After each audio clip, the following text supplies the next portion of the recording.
Ketika tanah lebih mulia dari seorang nenek, di negeri yang menjunjung adat, ada ironi yang menusuk nurani. Seorang nenek yang seharusnya dimuliakan, dilindungi, dan didoakan justru dibuang oleh kaumnya sendiri.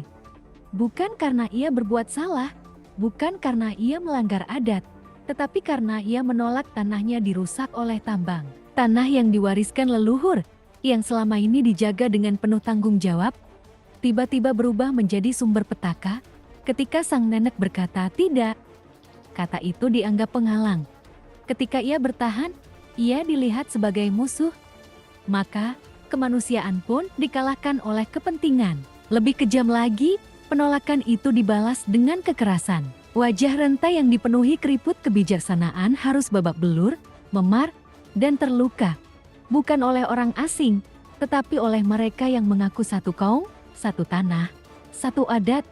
Di mana hati nurani saat tangan terangkat memukul seorang ibu yang seharusnya dihormati? Ini bukan sekadar soal tambang.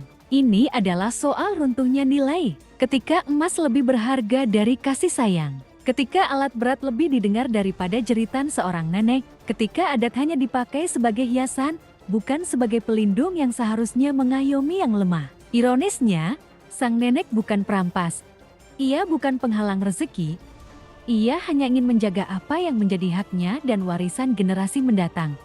Namun sikap itu justru membuatnya disingkirkan, diasingkan, bahkan diperlakukan seperti tak lagi memiliki tempat di tanah kelahirannya sendiri. Jika seorang nenek bisa dipukul karena mempertahankan tanahnya, maka hari ini kita harus bertanya dengan jujur, masihkah kita punya hati? Masihkah adat berpihak pada yang benar? Ataukah kita telah menjual nilai-nilai luhur demi kepentingan sesaat? Sebab ketika seorang nenek dibuang dan dipukuli demi tambang, sesungguhnya yang babak belur bukan hanya wajahnya melainkan juga martabat kita sebagai manusia. Dan jika ketidakadilan ini dibiarkan, jangan heran bila suatu hari yang dibuang berikutnya adalah kita sendiri.